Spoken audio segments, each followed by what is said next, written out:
very good morning to each one of you. On behalf of the Bangalore Chamber of Industry and Commerce, we welcome each one of you to this webinar on 4 years journey of IBC milestones. This session has been organized under the aegis of Banking, Finance and Corporate Affairs Expert Committee of BCIC. We would like to especially thank Dr. K.V. Om Prakash, Chair the committee and Advocate and Founder Director, Consortia Consultancy, and Mentor Venkatakrishnan, Executive Vice President and CFO of Tata Hitachi Construction Machinery Equipment, and also Dr. K.S. Ravichandran, member of the committee and Managing Partner KSR & Co. for curating this session for the benefit of our members. Today's keynote speaker is Dr. M.S. Sahu, Chairman, Insolvency and Bankruptcy Board of India, and the panelists are Mr. S. Ramanan, Managing Director and CEO of National E-Governance Services Limited, Bangalore, and Mr. Amresh from BR Maheshwari and CO LLP, New Delhi. And also the other panelist is Mr. Dr. K.S. Ravichandran. The session will be moderated by Dr. K.V. Om Prakash, Chairman, Banking, Finance and Corporate Affairs Expert Committee of BCIC. On behalf of BCIC, we express our sincere thanks to Dr. M.S. Sahu, Mr. Ramanan, Mr. Amresh for accepting our invitation to address on this important subject. We also would like to thank all the participants for joining in today's session.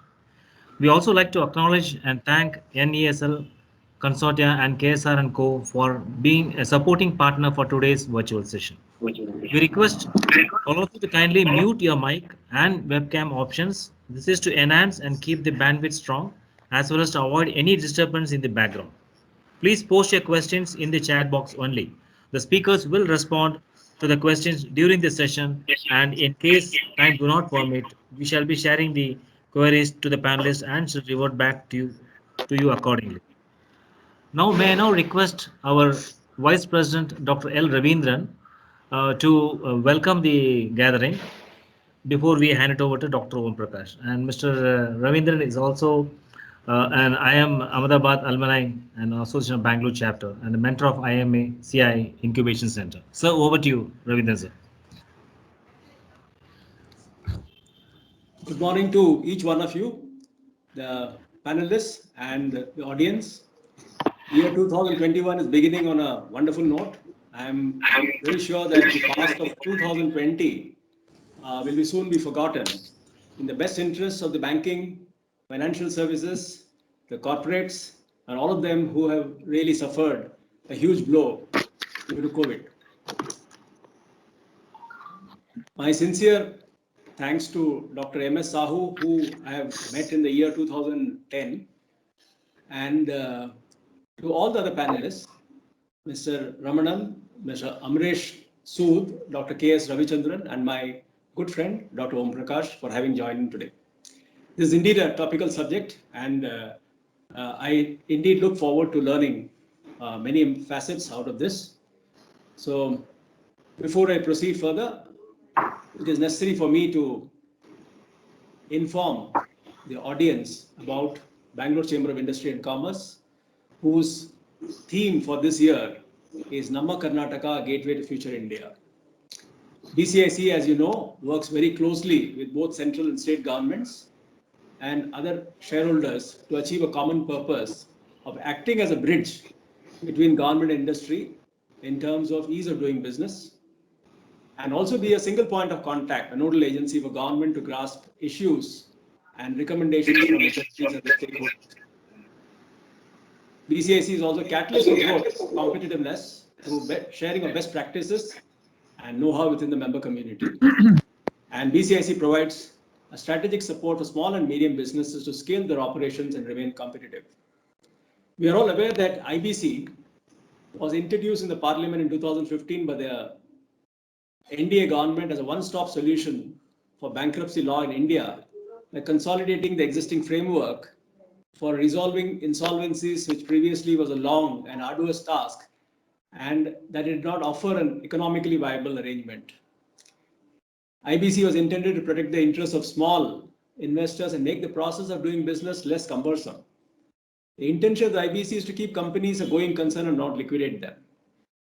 The challenges have been very many, and especially with the coming in of the COVID, And I sincerely hope the government and Dr. M.S. Sahu in command will ensure that there is quick resolution to many of the aspects which have been found waiting, and I'm sure they'll see the light of the day.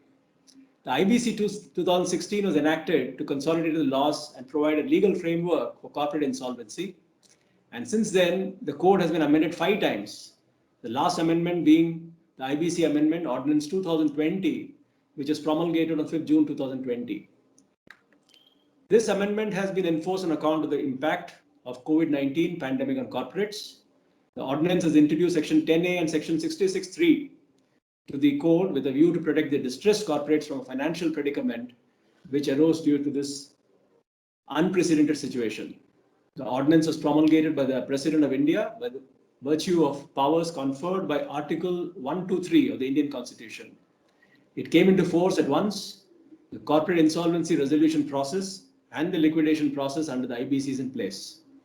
The Finance Ministry had to introduce the present amendment to the code. Despite being a relatively new legislation, IBC has undergone several amendments within a short span of time in a bid to eradicate any loopholes and or ambiguities that may hamper this smooth and effective functioning of the code. In this journey of IBC, the relevant authorities and legislative think tanks have played a crucial role by manifesting new dimensions of law within the strict timelines which further clarified the derivatives of such critical amendments. The recent ordinance has further resolved the complexities involved in the implementation of the code. All the stakeholders have played an important role, and the approach adopted by them so far has made it a success as envisaged in the code. The IBC 2016 has completely changed the entire architecture of insolvency and bankruptcy laws and proved to be a milestone in the Indian legal framework. Instead of providing answers, the IBC Amendment Ordinance 2020 has left us with more questions. I'm sure this meet today will empower each one of us to understand what is in store and how we are going to overcome the day-to-day deliberations. And we'll get an insight on insolvency and bankruptcy code and all the amendments. I'm confident that we'll derive rich benefits and useful insights from the speakers this morning. I would like to especially thank and compliment the efforts put up by the Banking, Finance and Corporate Affairs Expert Committee led by Dr. K.V. Om Prakash and mentored by Mr. Venkat Krishnan and Dr. K.S. Ravichandran in organizing this timely session. Our President, Mr. T.R. Parshuraman and Mr. K.R. Shekhar, Senior Vice President, have been unable to make it due to certain personal exigencies, and they have expressed their sincere thanks to all the panelists for having joined us today. I would like to appreciate the support extended by NESL, Consentia, and KSR and Company who have made this webinar possible, and also thank the Secretariat. I once again take this opportunity to extend a hearty welcome to all the distinguished invitees, participants who are present here, and more importantly, Dr. Sahu, thank you very much for making it. We look forward to hearing from each one of you. Over to you. Thank you, Dr. L. Ravindran. May I now request Dr. K.V.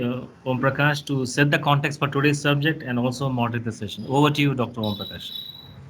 Thank you, Prithvi, and thanks, Dr. L. Ravindran, for that wonderful welcome address. Actually, you have stolen a lot of things which what I wanted to say. Thank you very much, and I don't want to take much time. I welcome everybody who have joined for this meeting, and wish you all a happy new year. I personally thank Dr. K.S. Ravichandran for making it possible to have personalities like MS Dr. Sahu, and this made us think how we have to take this session forward. So we thought IBC being a very landmark code which has seen in the recent past.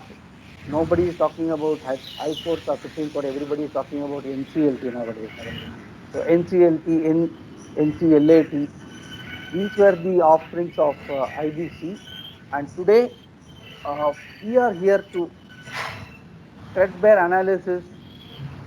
What is IBC done to the corporate debtors, operational creditors, financial creditors, and we also have looped in Mr. S. Raman, the managing director of NESL, who is also part of IBC.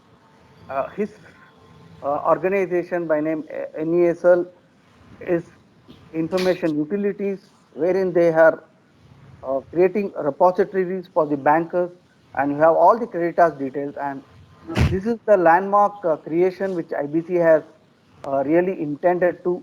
And today the session is all about whether the intent, objectives of IBC has been accomplished or we are failing short. What are the pain areas? What are the gray areas?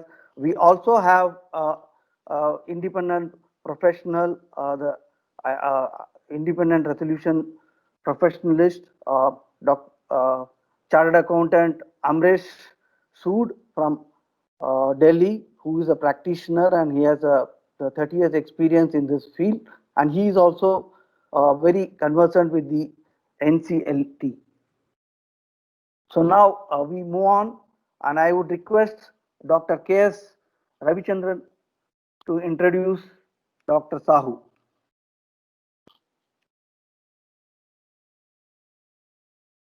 Sir, you are muted. Good morning to everyone. Dr. M.S. Sahu doesn't need a great introduction, but I feel it a privilege to be here to introduce Dr. M.S. Sahu, who is an acclaimed thought leader. All of you are aware that he is presently the chairperson of the Insolvency Bankruptcy Board of India. Ever since 2016, we have this Insolvency and Bankruptcy Code. And prior to that, he has been we can say there are three important positions he has been holding. One was the Secretary of the Institute of Company Secretaries of India. He was also a member of the Competition Commission of India. He was also the whole-time member of the Securities and Exchange Board of India.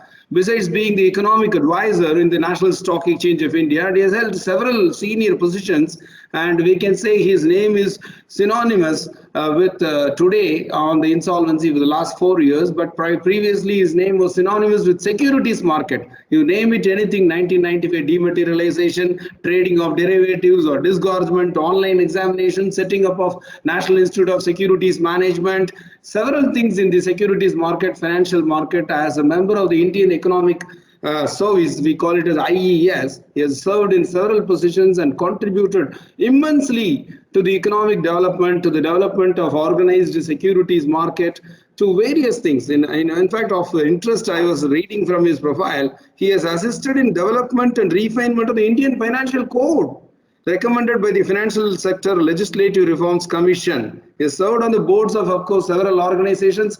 We welcome you, sir. We thank you very much for agreeing to give us a brief glimpse of the entire journey of this IBC. Thank you very much, sir, for sparing your valuable time in the midst of the peak winter today in Delhi. I'm aware of it. Thank you, sir.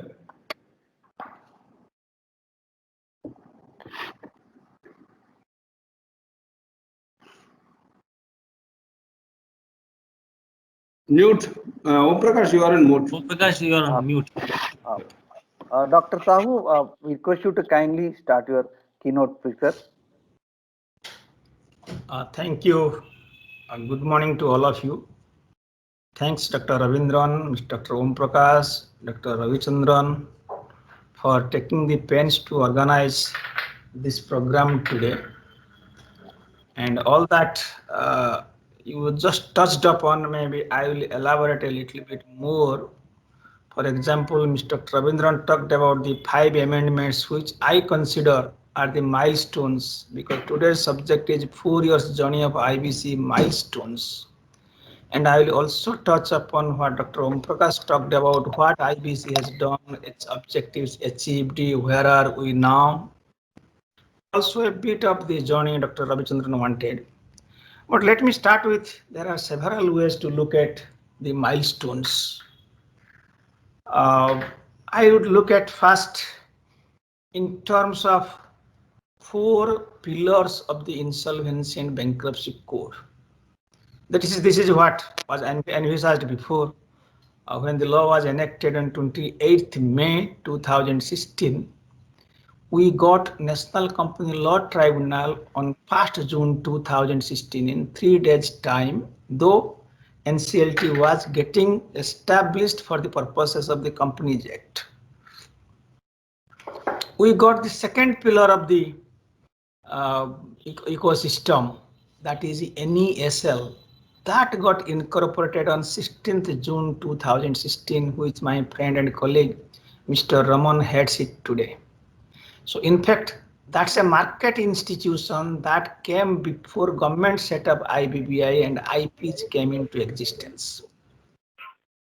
Third pillar, as you know, IBBI came up on 1st October 2016. The fourth pillar, insolvency professionals. All of you, Mr. Dr. Ravichandran, Mr. Sood, you are members of this family, being the IPs, that came into existence on 30th November. Everything was in place in less than 6 months' time. The corporate insolvency resolution transactions commenced on 1st December 2016, and there is no parallel to this kind of fast enactment, fast implementation, particularly when we did not have anything on the ground, we did not have IP, did not have any capacity in the system, but still everything could be done. Talking about these 5 big milestones, while on the journey we came across problems, we had to cross milestones, address the problems. As you know, insolvency law is an economic law. Essentially, it is empiric, it evolves continuously through experimentation to provide solutions as the difficulties emerge. In one of the matters trying, while deciding the Supreme Court, Honorable Supreme Court of India had observed that to stay experimentation in things economic is a grave responsibility, and denial of the right to experiment is fraught with serious consequences to the nation. The Insolvency Bankruptcy Code belongs to this genre of laws. It kept responding to emerging market needs to remain relevant. To start with, it envisaged a plain vanilla process, but anticipated prompt course corrections in relation to the emerging hurdles continue to remain in the service of the business and economy. Such corrections arose from difficulties encountered in implementing the code, from changes in economic environment, and there's a committee called Insolvency Law Committee which continuously reviews to improve the law whenever a difficulty is witnessed. I will give some examples of that. As rightly mentioned, the code has witnessed 5 legislative interventions. Each of these I consider are milestones on the road of insolvency reforms, and each of them reinforces the primary objective of the code, that is rescuing the lives of the companies. As I keep on telling, we have created companies. We created companies because we, being mortals, we wanted something to survive beyond us. But today I find the life of the company is in danger. The average life of Fortune 500 companies or S&P 500 companies is less than 20 years now. When we created companies, say about 100 years ago, the life of a company was 90 years. Now it has come down to 20 years, and they are doing business, they are giving livelihood, they are giving employment, they are giving income, they are the modern engines of growth. So we needed something to save the companies from their premature death. This is what IBC has been trying to do: prevent a danger to life of a company, rescue the company when it is in danger, and ensure sustained life post-rescue. So the code provides for resolution of stress of a company through a resolution plan. When the law started in the initial days, it did not anticipate that a company may, through a resolution plan, land up in the hands of undesirable persons, risking its life post-resolution. We had the company Synergy Dure, the very first one resolved. Approval happened on 2nd August 2017, where the same set of people continued to be in saddle, where the financial creditors had to take 94% haircut. This was not acceptable. nor also it was acceptable that a company which was sick can be entrusted to a person who is not credible enough. Then came the famous section 29A that prohibited persons who do not have credible antecedents from submitting resolution plans or taking over companies in stress. But more importantly, even if one is eligible, it may not submit the most competitive plan, or the resolution or the committee of creditors may opt for liquidation. So this changed the behavior of the company and its management forever. The credible threat that resolution process may shift the control of the company away from the existing people to somebody else forever. That deterred them from operating below the optimum potential and motivated them to make best possible efforts to avoid the stress. Second amendment came when we came across the large category of funds suppliers to companies called home buyers. The IBC had imagined that there are two kinds of companies. One is a company in the real sector, one is in the financial sector. Real sector company does business with the money in the form of a debt and equity.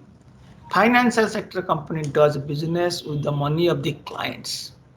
So these two need to be treated differently for the insolvency purposes. IBC wanted to address the real sector problem. There's another proposal which has been going on for some time for resolution corporation for financial sector companies. But we came across a situation which is in terms of funding in the middle of these two categories, where the money has come from clients, the home buyers, thousands of them. In JP, we had 35,000 home buyers. They have given much more money to that enterprise than the banks have given. In the COC of JP Infra, they are the 58% in the committee of creditors, and we have many companies where home buyers have the 100% voting power in committee of creditors.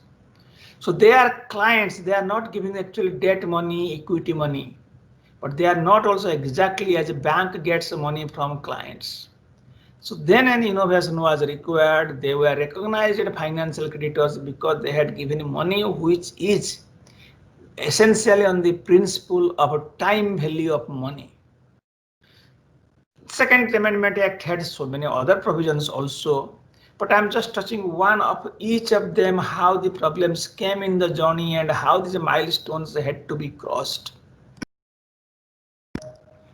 As you know, with the passing of with the approval of the resolution plan for SR, the NCLT approved it in one manner, NCLAT approved it in another manner, and the bone of contention was who is to get how much, what is the rights of the financial creditors vis-a-vis personal creditors.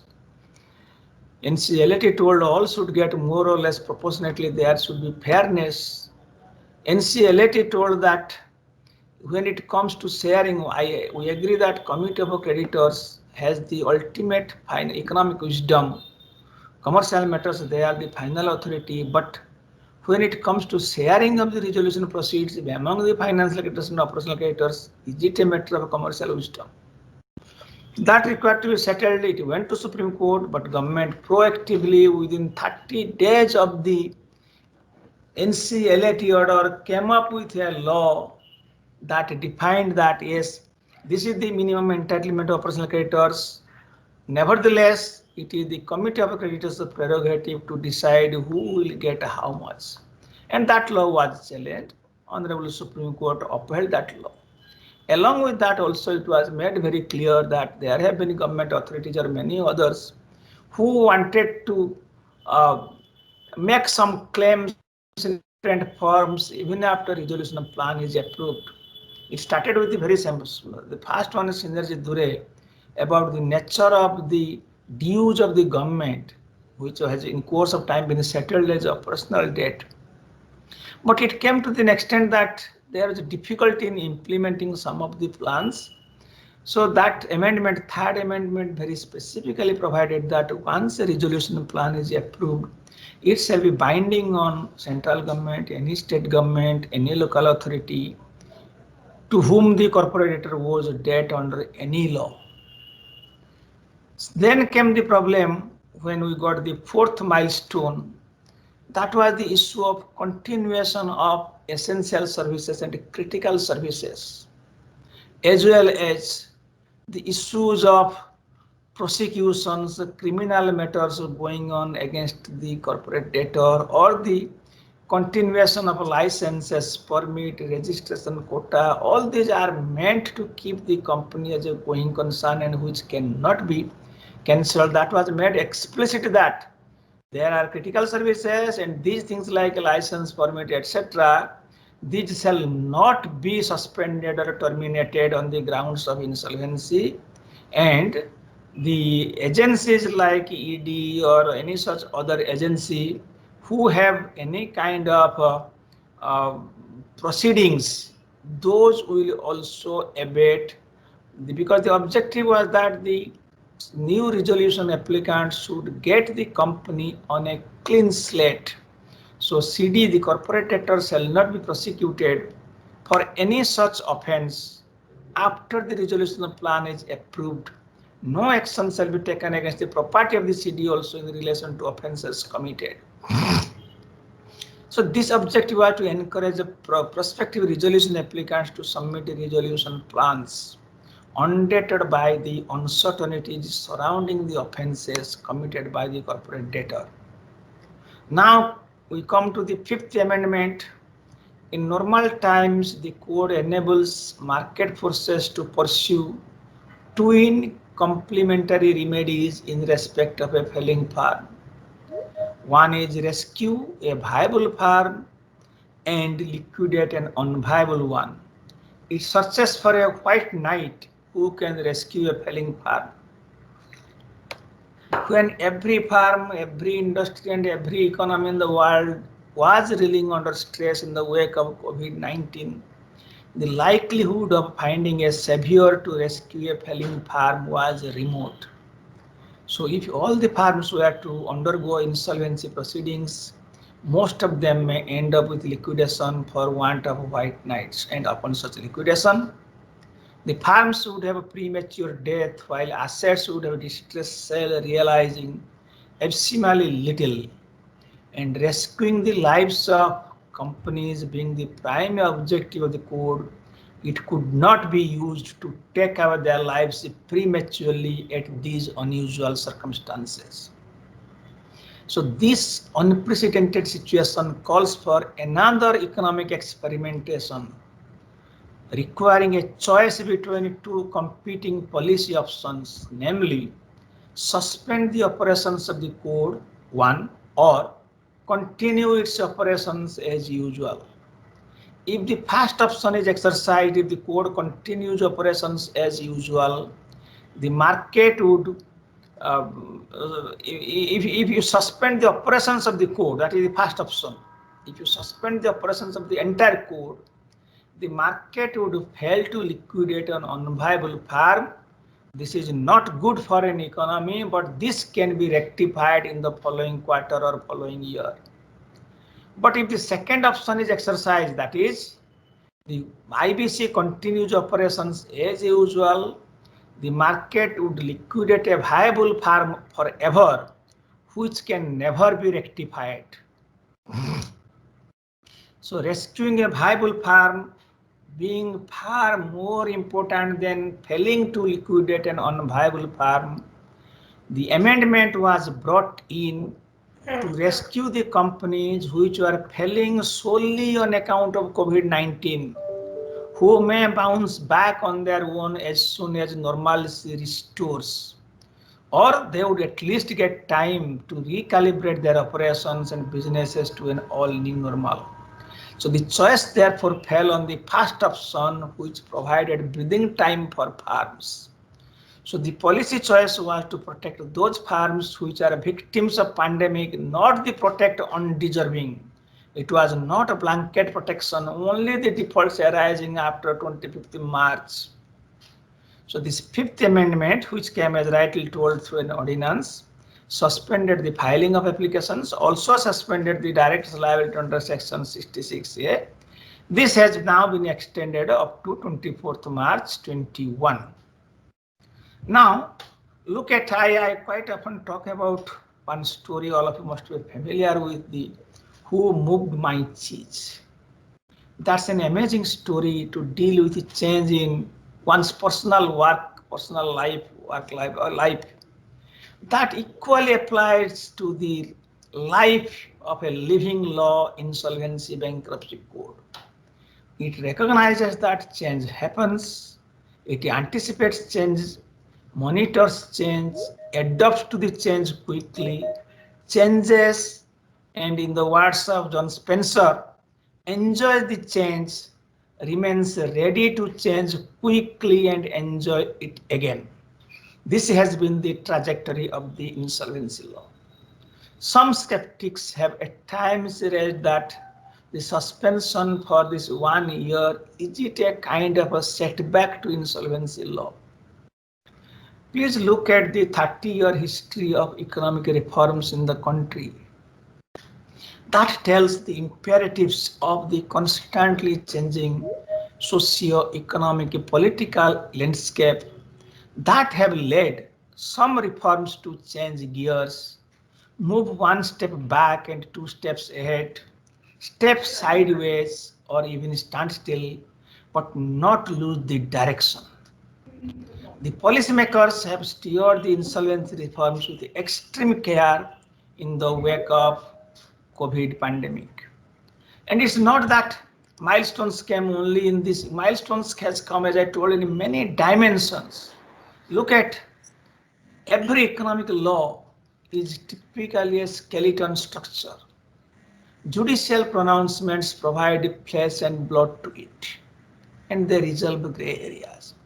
It takes several years, at times decades, for a major economic law to settle down and for there to be for complete clarity, certainty, and predictability for the stakeholders. The adjudicating authority, the appellate authority, and the judiciary have been at the forefront of the implementation of the code. They have settled several conceptual, contentious issues with alacrity. See the kind of disposal, time taken by Honorable Supreme Court to resolve them.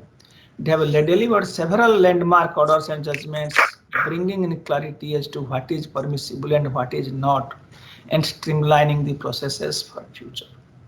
Apart from the presumption of a constitutionality which arises in such matters, the courts have given, the legislative judgment in economic choices have been given a certain degree of deference by the courts.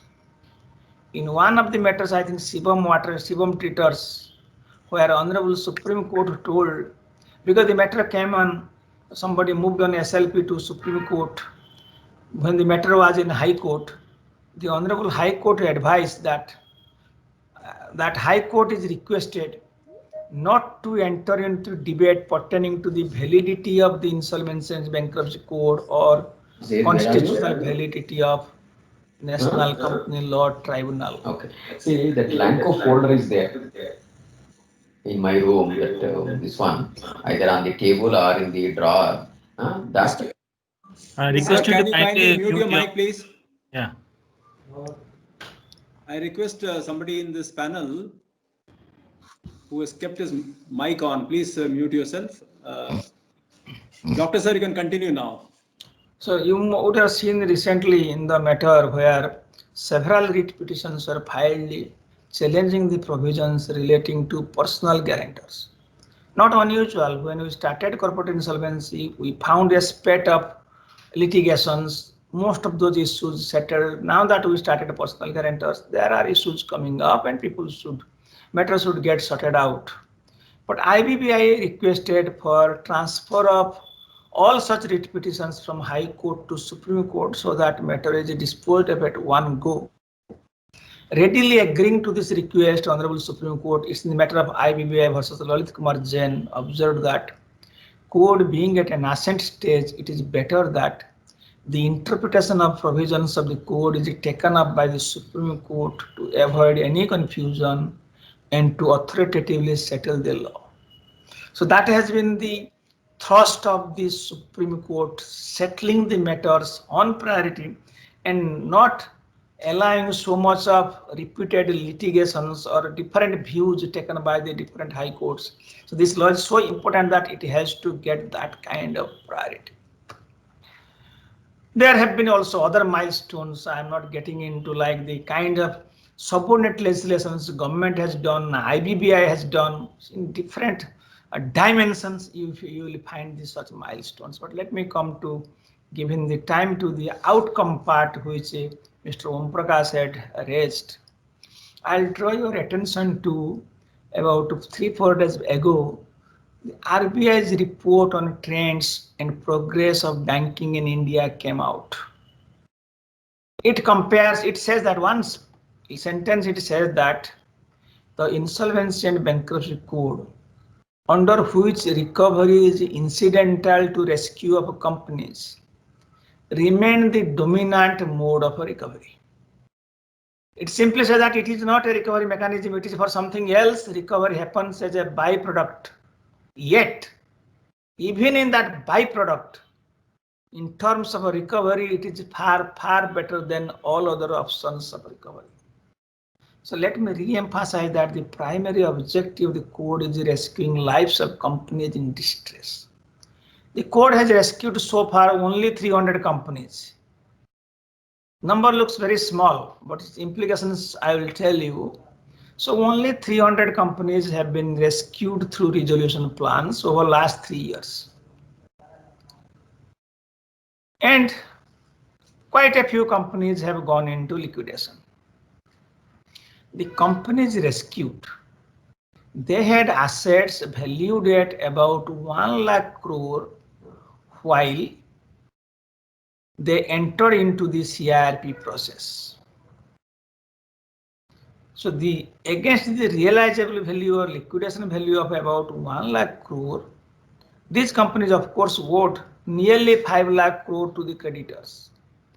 Resolution plans recovered about 2 lakh crore.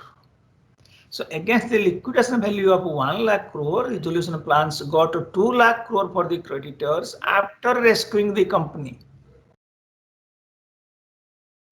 Any other option of recovery or liquidation would have recovered at best 100 rupees. But creditors here got 200. This excess of 100 is a bonus from the code. Again, re-emphasizing this is only a byproduct.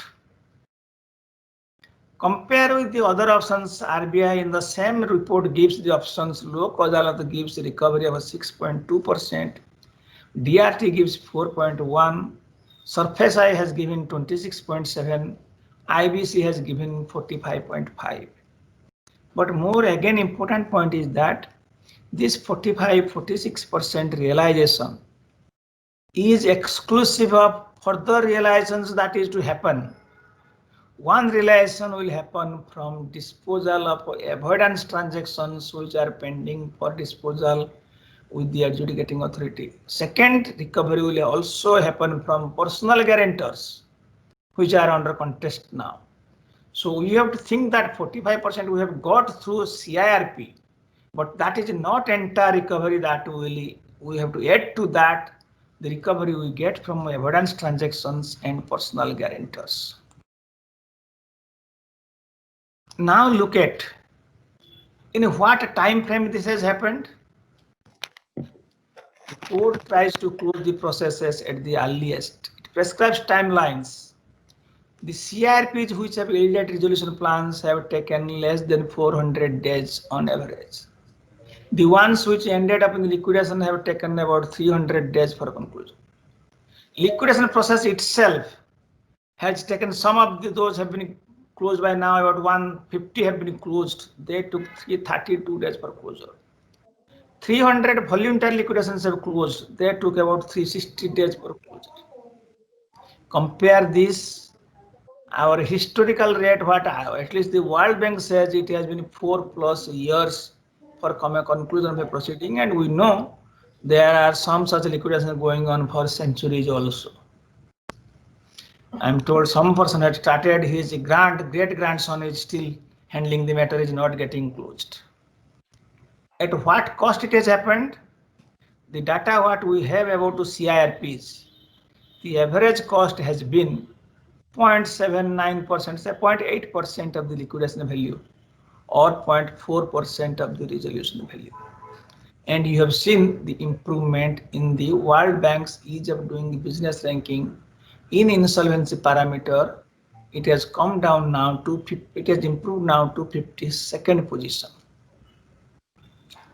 Yes, there is some criticism about the, I just mentioned many companies have gone into liquidation, only 300 have been resolved.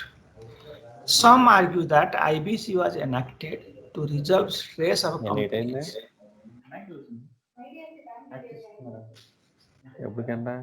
Hello, can you mute, please? Somebody is cross talking. Please mute. Yes, sir. You continue, sir. So some believe and argue that corporate insolvency CIRP is rescuing only about 300 companies. Of the companies I told, 300 have been rescued and about 1200 have gone into liquidation, proceeded for liquidation. So the argument is that only 25% companies have been reserved, 75% of the companies are going for liquidation. Therefore, code is not delivering on its mandate. These numbers do tell a story, but not the entire story. Let me tell the story as I look at it, and I am using now roundabout figures for quick appreciation.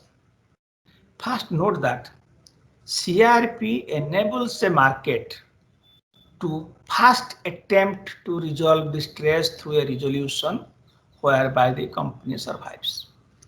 When market concludes that there is no feasible and viable resolution plan to rescue the company, or liquidation maximizes value as compared to rescue, the company proceeds for liquidation. Thus, note that the code enables two ways of resolution of stress.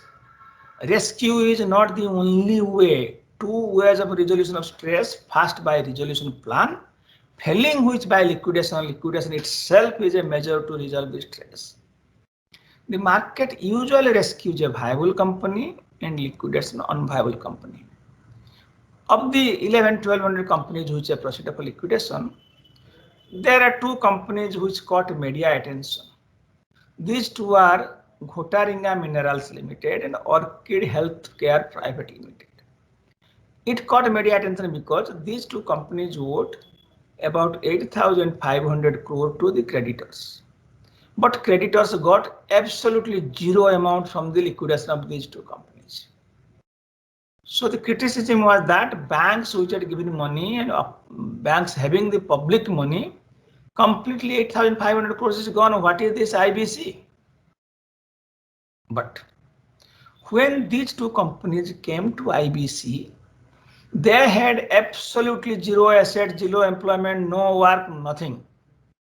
They existed in some record of the registrar of companies. Only cremation was pending. So there are quite a few companies which have negligible assets and or are defunct when they enter CIRP. Many of these are beyond repair, beyond rescue for a variety of reasons, including creative destruction, and their continuation is a cost to economy. In such cases, the code enables liquidation to release available resources to alternate users. So then what one should fret over liquidation? Why should one feel anxious or have anxiety over liquidation in such deserving cases? It is rather welcome as it releases the assets as well as the entrepreneur stuck up in an unviable company, which is the key objective of the code. Second, on the face of it, 25% companies were rescued, 75 proceeded for liquidation.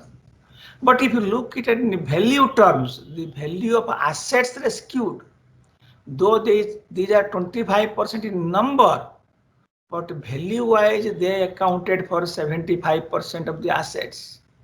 The companies which got liquidated, they are 75% number, but the assets they had when they came to IBC was about 25%. Therefore, the IBC has rescued 75% of distressed assets while letting 25% of the distressed assets to go for liquidation.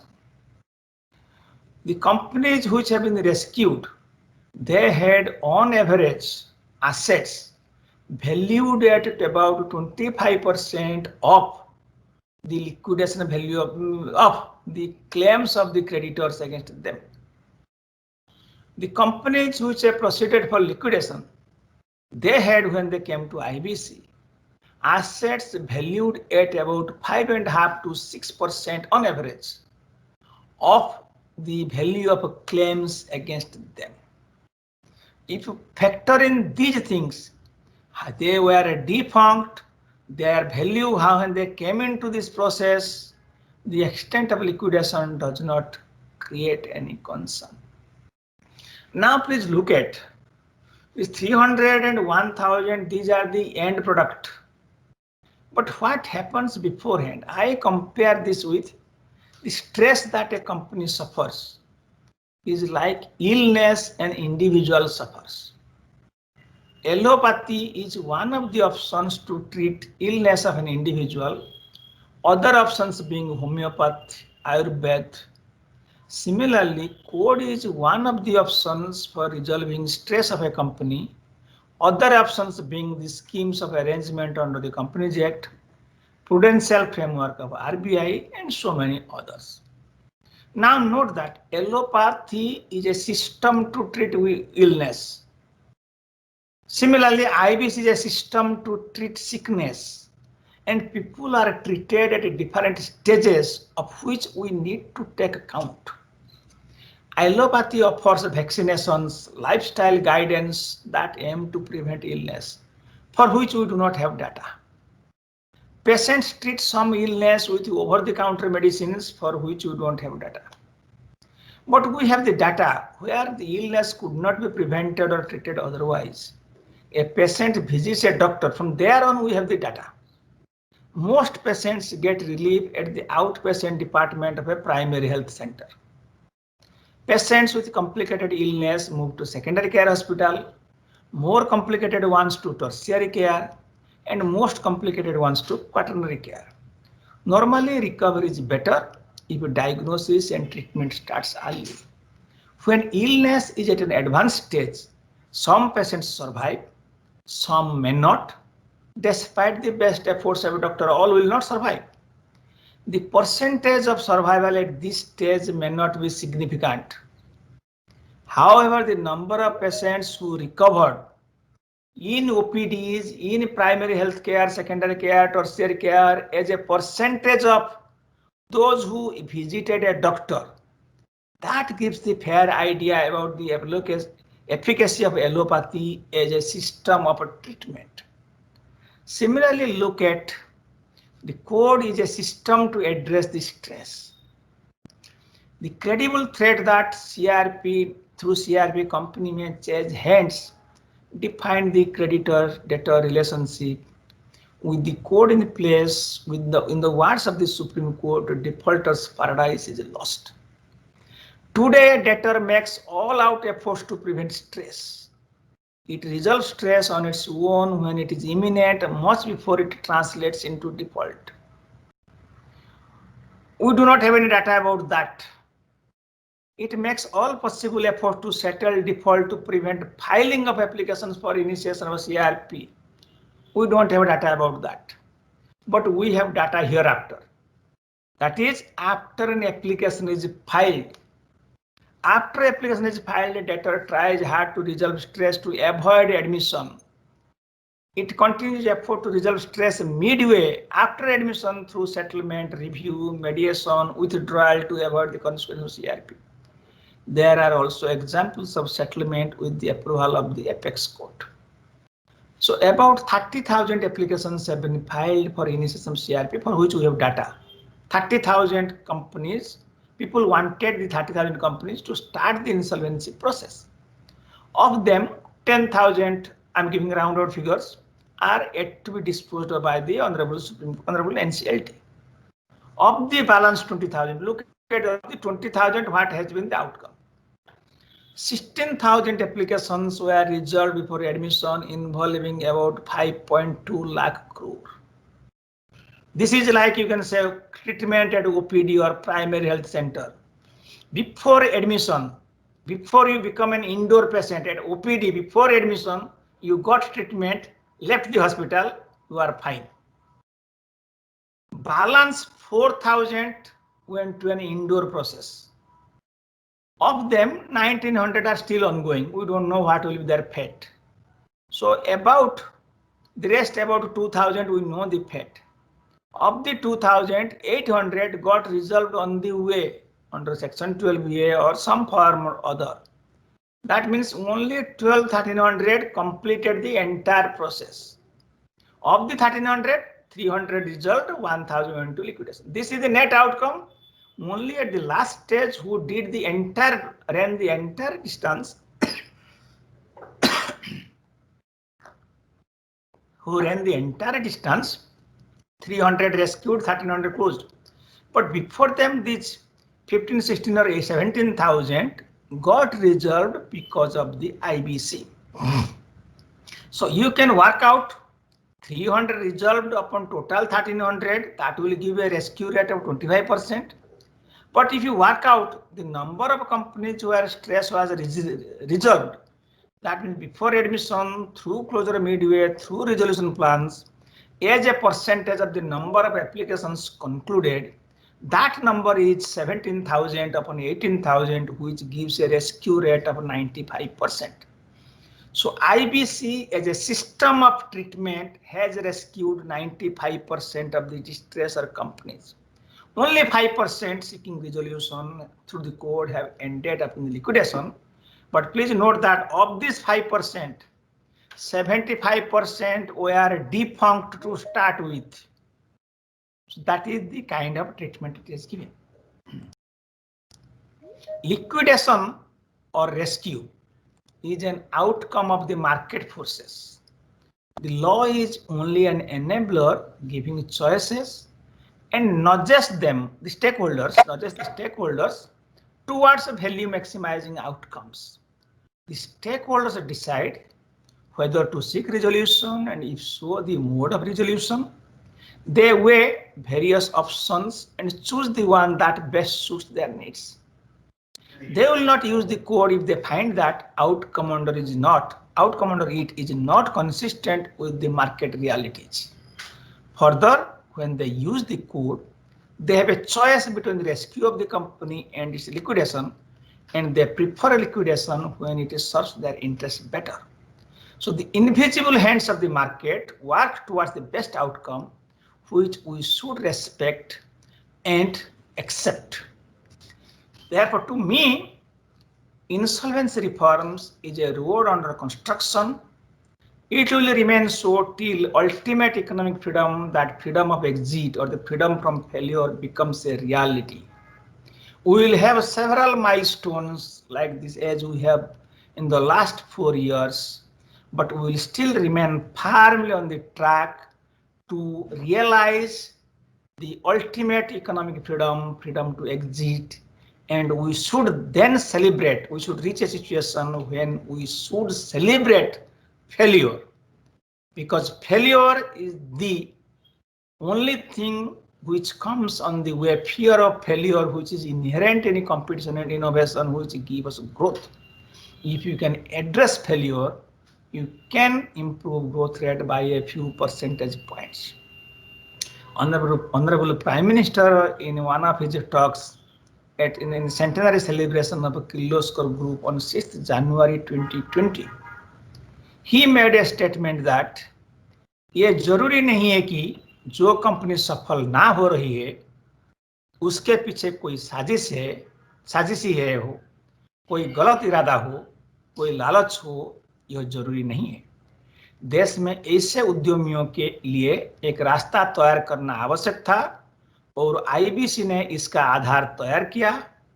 आज नहीं तो कल इस बात पर अध्ययन जरूरी होगा कि आईबीसी ने कितने भारतीय आदमियों को का भविष्य बचाया, उन्हें हमेशा के लिए बर्बाद होने से रोका।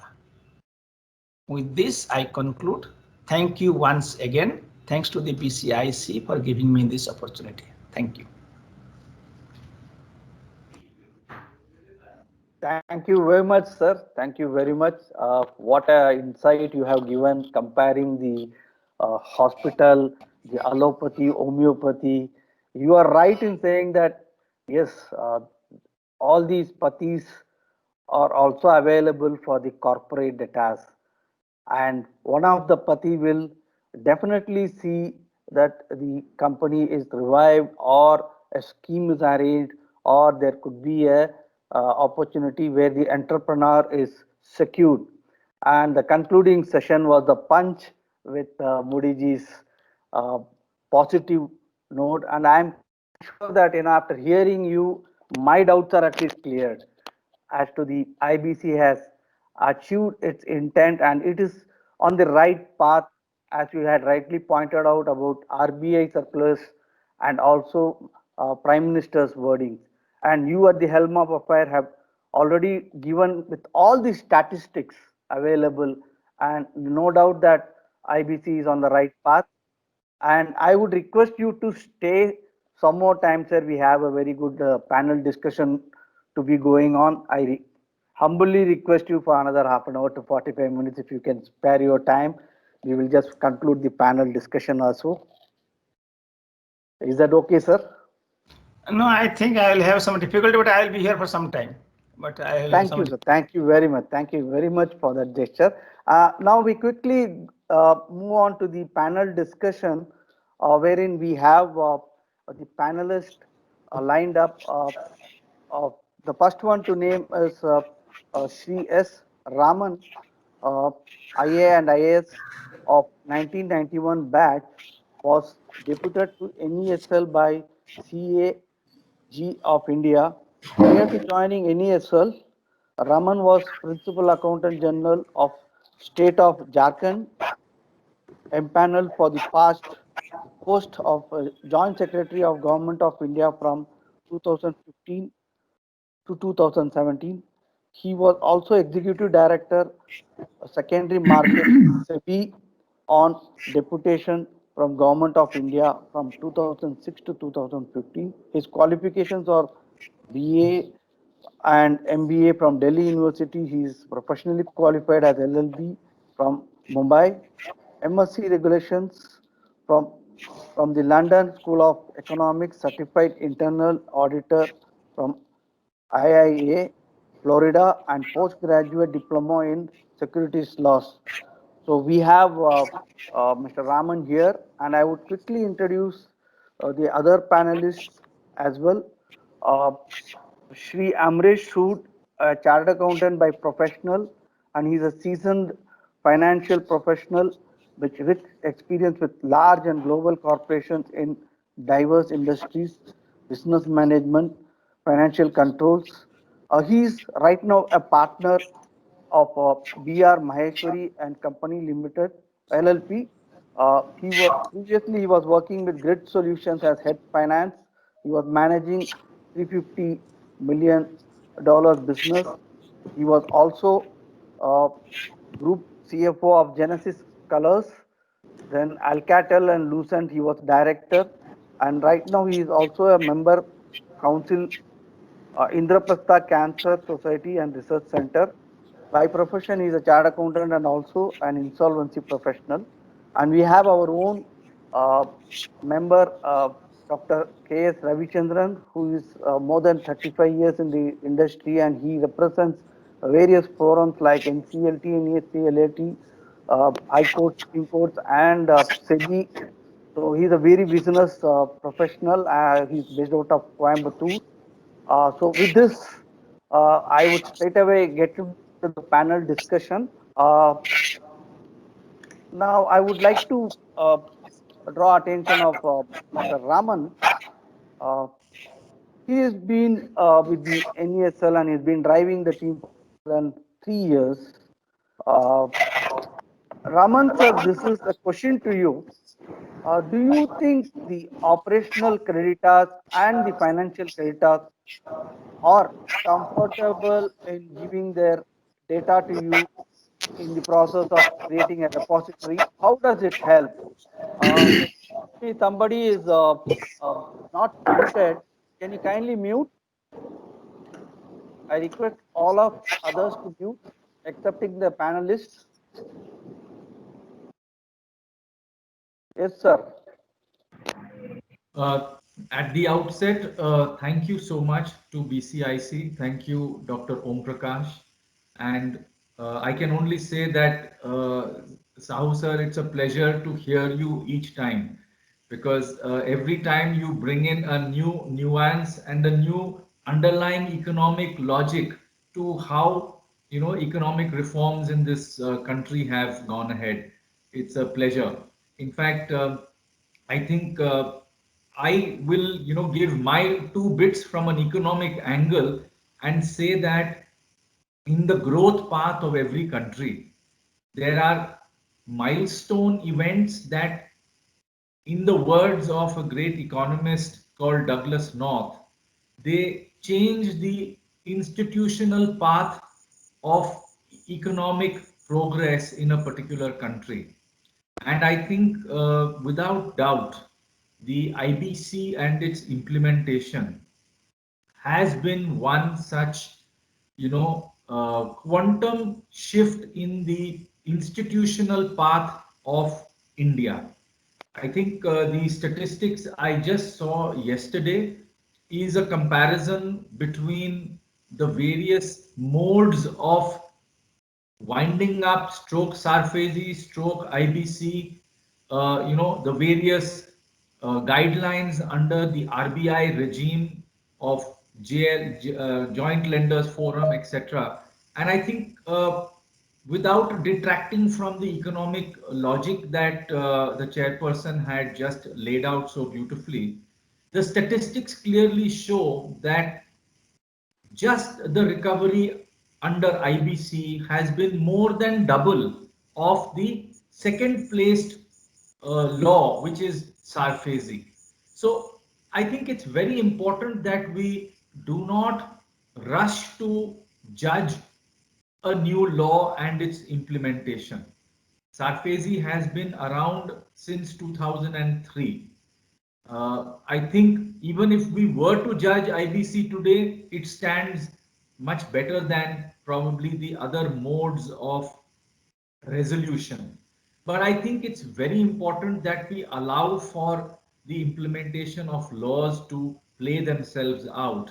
And I think all of us from the industry can only sort of hope that such proactive measures of the IBBI and the government will continue in the future.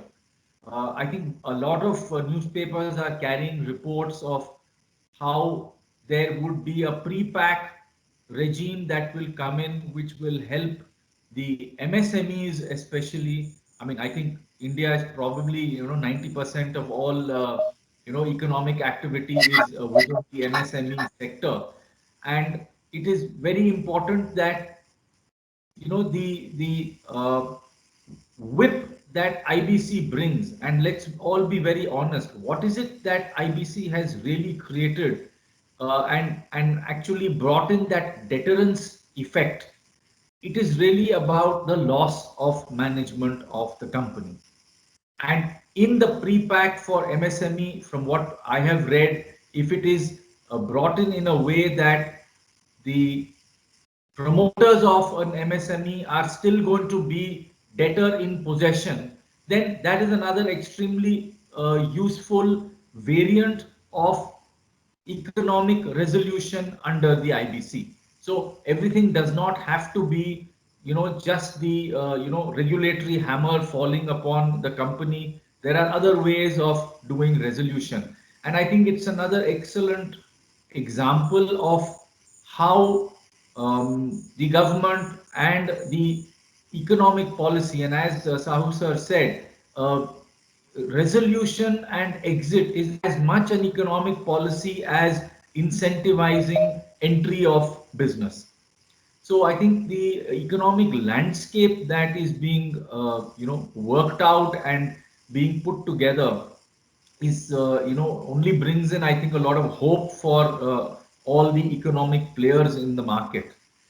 But let me immediately move to the pointed question that Dr. Om Prakash has put before me, and I think in the nearly three-year journey. So roughly, we got our certificate of registration from IBBI in November 2017, and therefore 3 years have already elapsed. We have had a tremendous response from the financial creditors.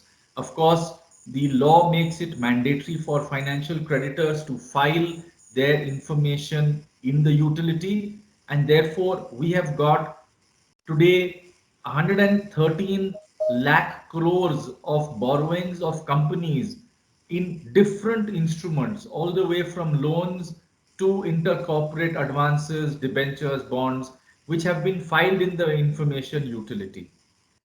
Definitely, this is the source of credit monitoring and credit appraisal for so many lenders in the country. And therefore, there are several very key reports that the IU gives out, which is available very easily using an API technology. But the larger point is, have operational creditors come in? And the question is that operational creditors probably view the IBC as a way for instant recovery. That is my interaction with so many industry associations over the last 3 years. There probably is a large hope amongst operational creditors that once they take a case under IBC, because of the huge deterrent effect that IBC brings in, there is a very high probability of settlement by the management. So, in fact, another statistic, of course, Dr. Sahu had, probably alluded to it, but from a figure of about 22,000 cases that have been filed before NCLTs in the country, we have seen probably more than half that number being withdrawn before it even came to an admission stage. What does that tell us?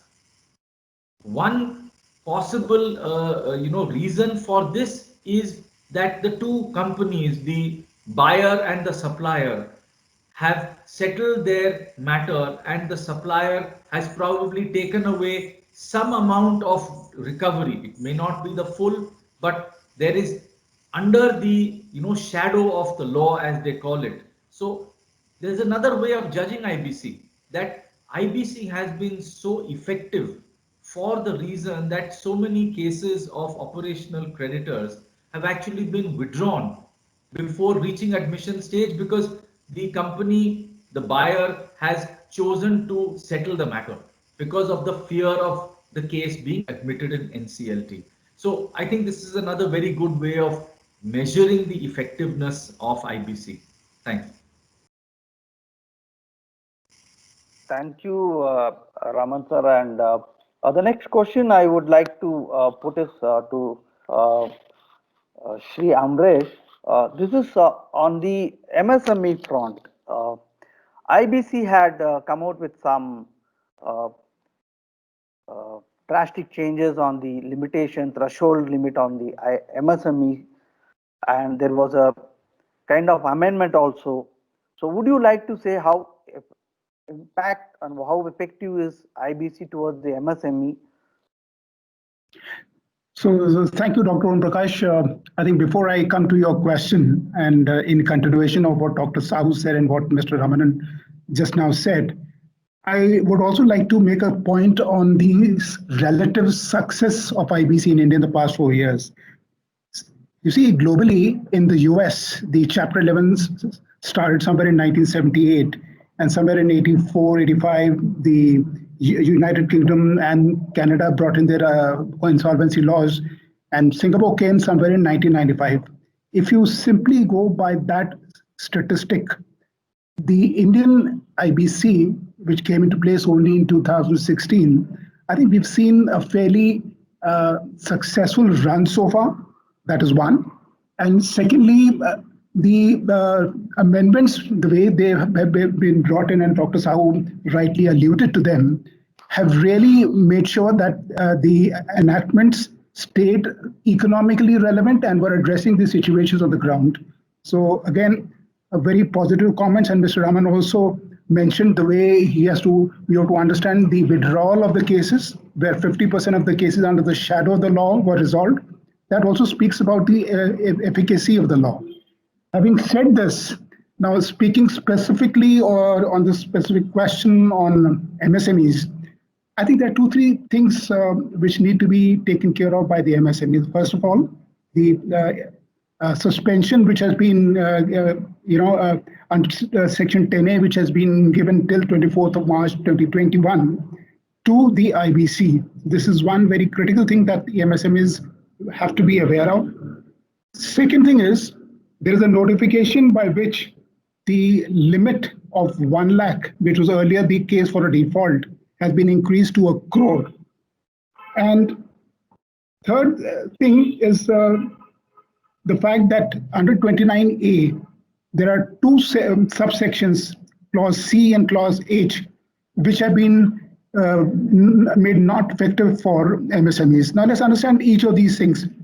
The moment you say that the proceedings have been suspended till 2021, as debtors, the MSMEs kind of get a protection which they would have otherwise been exposed to.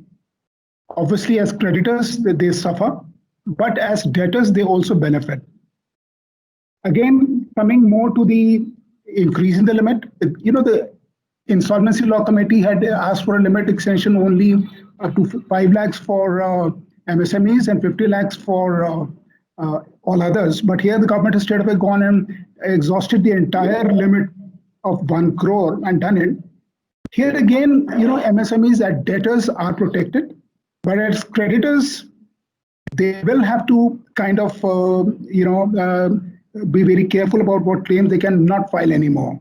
Having said this, MSMEs anyway enjoy the protection of the compounding of interest, which is anyway available to them under the outside of the IBC. So there is a kind of a protection available to them. But this 1 crore limit was also necessary because of the huge stress on the legal system and the huge pendency that was happening in the NCLT. So it was something which was necessary, was also felt necessary by the Insolvency Law Committee and had to be addressed. And finally, coming to the 29A provisions. Now, MSMEs being small enterprises, they will, in a case of a CIRP, not be able to attract resolution applications. Therefore, unless a promoter is a willful defaulter, it absolutely makes economic sense to make sure that the promoters are allowed to kind of bid for their own companies. So I think these are things which are right now relevant, and we still await from the government the entire package which is going to be tailored to MSMEs, which hopefully shall get announced shortly. Thank you, sir. Thank you for your insight on the MSME. Quickly, I would also like to ask you another question is about the guarantors. How does the NCLT view or the resolution professional take them into account, personal guarantors or corporate guarantors? So in terms of guarantors, corporate guarantors were always considered debtors, and they could be taken to the NCLT even earlier. It is where, in the case of personal guarantors, that the government has come up with a new change and new notification, whereby from 1st of December, personal guarantors will now be exposed to the insolvency proceedings. Here again, it has to be borne in mind that, the obligation of guarantors was always coterminous or could be proceeded together at the same time as with the original borrower. And this was under the Contract Act. But now, and this was where I think the government had to step in and say, yes, if you have to recover the money, Dr. Sahu also alluded to that, the personal guarantors are also responsible for the proper functioning of the business. So personal guarantors therefore become extremely important in the IBC puzzle. And here again, unless there is an actual default by a personal guarantor upon the surety being enforced, this will not come into play. Having said all this, this matter again is something which is going to be tested by the Supreme Court. Dr. Sahu alluded to that. the matter is going to be heard by the Supreme Court, and we're going to hear a lot on about almost 20 writ petitions which have been reserved by the Supreme Court as to what is going to be the law on that. So I think we await the final word on that, but the process has been set in place, and we will surely see something as an outcome in the days ahead. Thank you. Thank you. That was a wonderful insight about the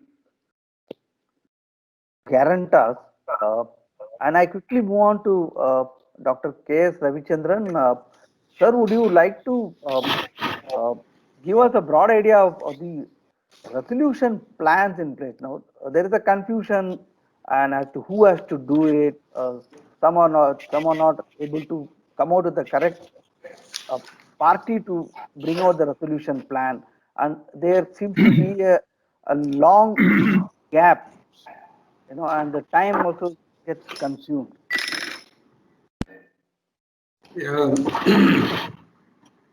See, this 23rd November 2017, as Dr. M.S. Sahu was mentioning, was one of the very important milestones wherein a disruptive provision like 29A was introduced in the Insolvency Bankruptcy Code. This must be now read alongside the Section 240A, which is for the purpose of enabling the micro, small and medium enterprises to be exempt from the provisions of Class C and Class H. These two are relating to the NPA status and the guarantee status of the individuals. So in short, if you look at the whole of the disentitled category of people, we will find that irrespective of whether it is MSME or non-MSME, the disentitled category is complete in 29A. In respect of MSME alone, a carve out has been made that in Class C cases where this NPA can be relatable to the existing management, during the management of the existing directors and promoters, there is a account gets classified as NPA, and also with respect to the guarantee related matter, like what this 29A exactly says in Class H, you can see it says a person who has executed a guarantee in favor of a creditor in respect of corporate debtor. So therefore, only in these two cases under 240A there is an exemption with respect to the MSME, there is a carve out, and therefore the underlying idea is that in most of the cases under the current regime of MSME up to let us say 250 crore turnover or 50 crore investment, the top level from 1st July 2020, you can understand that there may not be any innovative or competitive forces which are competitive assets which can be very attractive for third party bidders, resolution applicants to come in, and therefore it was considered necessary that you bring in an element of this also. And therefore, in my opinion, this 29A is an important tool. But I would like to take this opportunity to slightly expand the discussion to another level. You will understand that, during his inaugural speech, in the keynote speech, he was saying, Dr. M.S. Sahu was saying, there are three buckets from where monies can flow into the kitty of the creditors. One was the resolution plan as such. The other was coming from the avoidance transactions. The third one, yet another thing, is from the personal guarantees. So these three things can flow money to the kitty of the creditors. Therefore, ultimately, after all these three only, you will understand how much has flown into. I am reminded about, very importantly, see this regulation, which is very interesting regulation. Resolution plan is covered in regulation 37. The resolution professional has to work towards all these things in a very careful way. The regulation 37 captures a whole lot of imaginary possibilities that can come by way of resolution plans. It could be for individual verticals, divisions, intangible assets alone, or a scheme, any number of, you can write a poetry, in my opinion, with regulation 37. But today you must be aware about the recent Delhi High Court judgment, 26th November 2020, I am saying, very recent judgment in this matter of one recruiter, Venus recruiter or something. I believe, once again, yeah, Venus recruiter case, the two important propositions were done. That was in line with regulation 39.2 only. The resolution professional must complete all these 43 preferential transactions or undervalued transactions under 50, fraudulent transactions under 66, extortionate credit transactions under say 50. All these things must be completed, and that is why if you see regulation 40A, the timeline, 115th day is earmarked for that, and regulation 39A is important. So when a resolution plan is scrutinized, you must have a proper credential check of the resolution applicant as well as credentials, avoidance transactions with respect to the existing management of the corporate debtor. Both the things have to come together before the COC, and that is why I said Venus recruiter is a decision which points out to this point, that monies have to come from, suppose monies have to come from 43 or 45 or 50 or 66, these will go to the creditors, number one. Number two, you can't have a former IRP. RP's job is over, he becomes functus officio, and the COC looks at resolution plan as well as the possibilities of monies coming from here. Anyway, as Kapil Sibal argued in that case, resolution plan will be only for the monetary value of the business or the assets and nothing more. Therefore, keep these things in mind. I am sure we are on a right path. The journey is really, the experimentation undertaken in this journey is going on the right direction with resolution professionals, adjudicating authorities and courts stepping in, including none other than Raman for the information utility, bringing a lot of inputs into this whole scheme. Thank you. Thank you, KSR, Doctor. While I move on to the next question to Sri Raman, I would like the participants, if they want to have any questions, you can either put it in the chat box or raise questions here. It's an interactive session open to everybody. Raman sir, do you see you need to capture the personal guarantors details as well?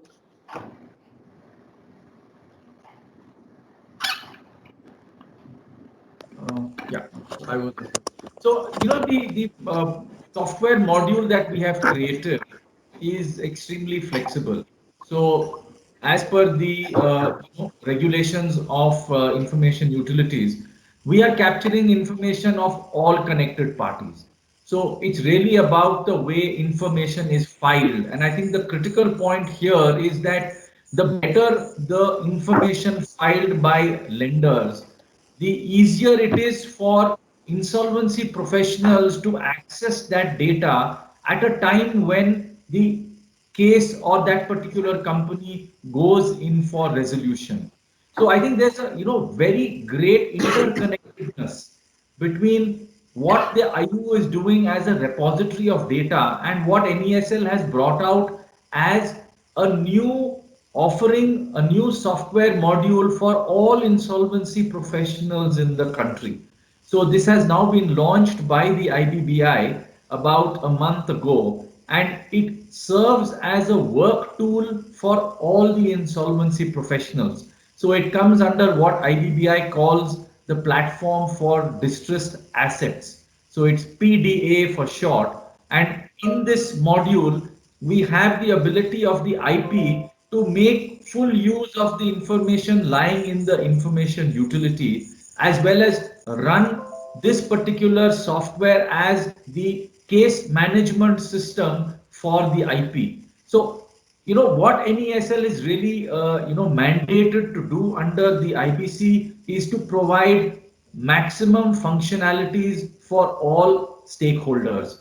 So today we have taken care of the requirement of lenders, especially in regard to the data of companies. We are also moving ahead and getting data regarding partnership, proprietorships, and finally data of individual loans will also come in. Simultaneous with that is the move towards serving the insolvency professionals, who I regard as being probably the biggest component of IBC, because the entire running of the insolvency falls on the insolvency professionals. So the ability to help them store data, the ability to help them keep the data safe in the IU using this PDA module is something that we have very going forward in a big way to try and get the awareness out to all the IPs. So I'm also utilizing your forum to address the IPs and mention that this particular software is now available for whatever type of resolution it might be, whether it is CIRP, whether it is liquidation, takes care of all the requirements of the IPs. So I think we are neutral. In fact, if you were to look at it in the market today, there are few people who come in only as security providers. So their role is to provide a security for a loan. They do not even know what the loan is about. So there are a multiple set of people who come into the economic system for providing certain value, obviously to get a good return. So whether it is co-obligant or whether it is personal guarantor or whether it is security provider, the information utility is very flexible in the way that data is taken and stored. There was a question from Sanjay Lalit. Mr. Sanjay Lalit, you wanted to ask some questions? I have a small question. Can I ask you? Yeah, please. Can you hear me, sir? Can you hear me? Yeah, we can hear you. Please. Okay, good morning. Sir, I have a question. When the NCLT process is on, so if you review and if you see the process, so I think the result is they're taking a very long time in resolving any matter. So process which can be resolved in maybe 3 months or 6 months or 1 year, they are taking a long time. I can give you an example of High Court. When we are filing a scheme of maybe arrangement or scheme of merger, they are just debating in the open court only for 5 to 15 minutes. But in any NCLT matter, for a maybe simple matter of simple amalgamation between two private companies, they are taking maybe 2 or 3 hearings. So I have a view, the NCLT system should be expedited with the involvement of everyone in all the stakeholders. So simply in a private company, for giving a date for any meeting, because in private company, when you are having a merger, amalgamation or scheme of arrangement, the first hearing date should be given within maybe maximum 1 week or 2 weeks. They are giving 5 or 6 hearings. So I think the process which can be completed in maybe 2 months or 3 months, they are taking 1 year or 2 years. The NCLT should be expected to do the work in the interest of stakeholders.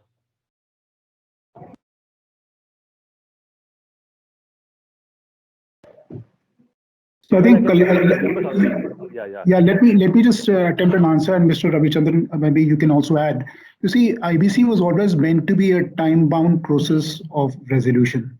Unfortunately, what has happened is, 1, the law took its time to settle down. 2, there's been a tremendous caseload in the NCLTs. And this is one of the major reasons why the delays have happened. And one of the positive things which have happened is the amount of the debt default has been increased from 1 lakh rupees to 1 crore. And secondly, there are some positive amendments which have happened in terms of cases which are under a class of creditors. So those are steps being taken to kind of manage the caseload and expedite the whole process. But yes, there have been delays in the past, and those delays were caused both by the fact that the law was new and the huge caseload on the NCLTs. Mr. Ravichandran, you may want to add to this. Basically, after this case, there has been a lot of thrust on, and also even if you look at the Section 30, Regulation 37 for that matter, So in liquidation also, we are talking about mergers and schemes of arrangements for 90-day window has been created by amending the liquidation regulations, wherein corporate schemes of arrangements of mergers, amalgamations, demergers could also be considered a post facto also, I mean at the liquidation stage also. What Sanjay Lalit probably says is that there is some sort of a difficulty in getting these applications done and then moving on to the stage of the petition as per the companies, these compromises, arrangements, amalgamations rules. So I'm of the view, of course, it may be slightly drastic. I'm of the view that today we have not really gone we can say, dynamic in this 230, 232 provisions. In my opinion, that we should totally remove this application stage at all from the scheme of things. It should go straight to the petition stage with preconditions like conditions precedent, where you have the creditors concerned, where you have the unsecured creditors concerned, and the class of members concerned. This will do away with this application stage, which doesn't serve any purpose except technically looking at it and saying that you order a meeting wherever required. In my opinion, it should be completely removed from this adjudicatory purview. I think that will solve the Sanjay Lalit's problem in a way. We must probably take it up towards EODB from the BCIC also. Om Prakash can probably consider. Maybe we can have a detailed discussion later on at another opportunity. Even I can give you some example also. They are delaying the process maybe more than 3 to 6 months in some cases. NCLT members there. We will move on to another. Om Prakash? Yeah. Now that there is a time constraint, I think we have a couple of more questions also coming. I have noted all those questions. Maybe we will separately address those questions. Now that we have spoken about it, the pros and cons of IBC, I think it's time for us to close down. Mr. Raman, would you like to just give one last line about the 4 years journey, the concluding? No, I think, it's what do I say? The journey is as if we are starting every day on a fresh note. So I must share with all of you what is currently brewing in NESL, because it is something which will touch the lives of all of us. So what has happened is, under the leadership of Dr. Sahu and the Department of Financial Services, what the IU has now been mandated to do is to make sure that all the documents of loans or all the documents of borrowing are held in digital form. So as you know, the IBC and the regulations mandate that all borrowings should be filed in the IU, and therefore all the documents also have to be filed in the IU. Now, in a paper-based system, that is virtually impossible, and the IU is meant to be an electronic platform.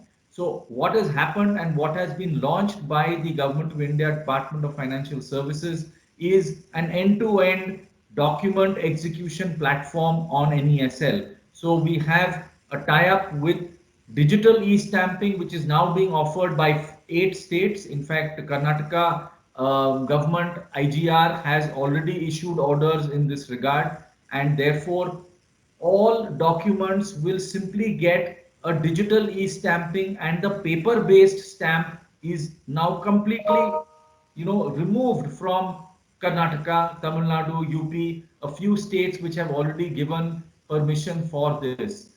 The next leg of this is the digital e-sign, which of course is something which is now commonplace.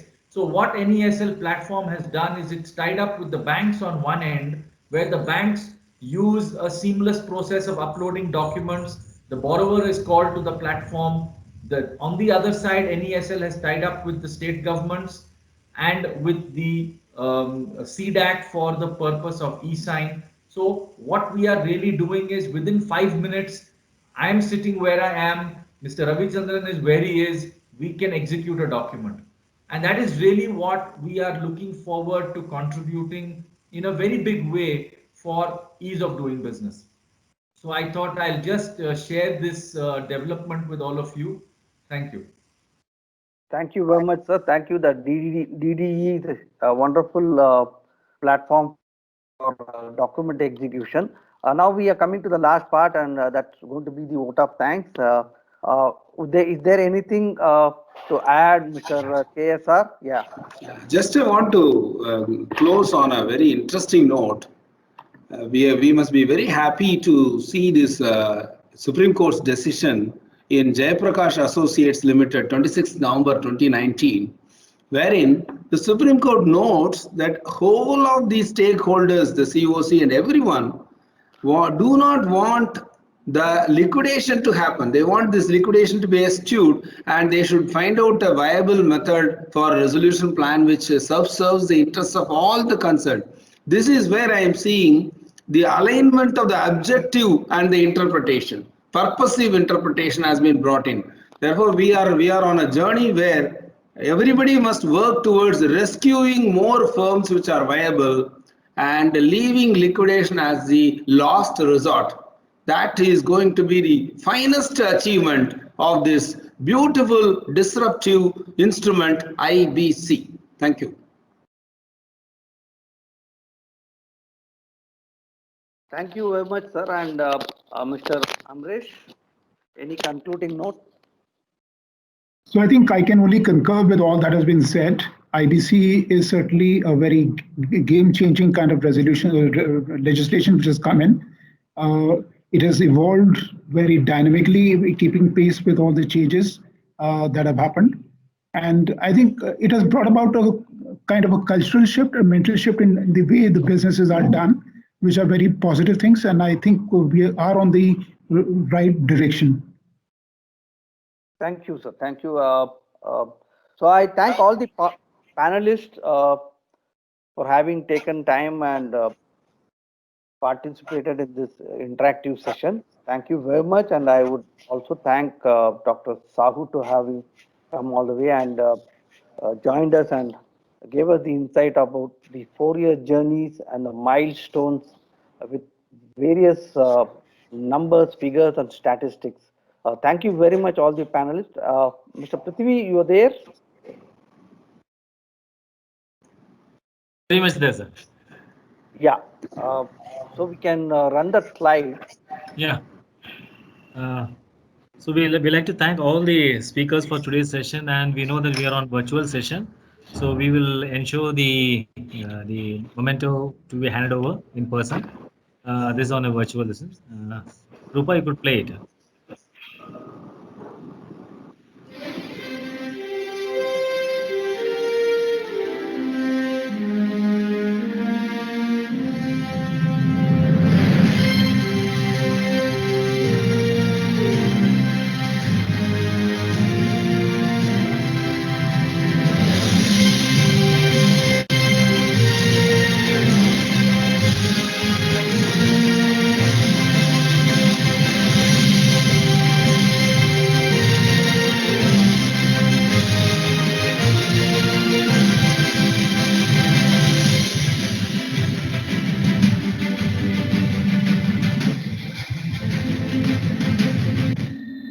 So we thank you all for joining us. Let us now have the national anthem before we close the session. जनगण मन अधिनायक जय हे भारत भाग्य विधाता पंजाब सिंध गुजरात मराठा द्राविड़ उत्कल बंगा विंध्य हिमाचल यमुना गंगा उज्जल जलधि तरंगा तव शुभ नामे जागे तव शुभ आशीष मागे गाहे तव जय गाथा जन गण मंगलदायक जय हे भारत भाग्य विधाता जय हे जय हे जय हे जय जय जय जय हे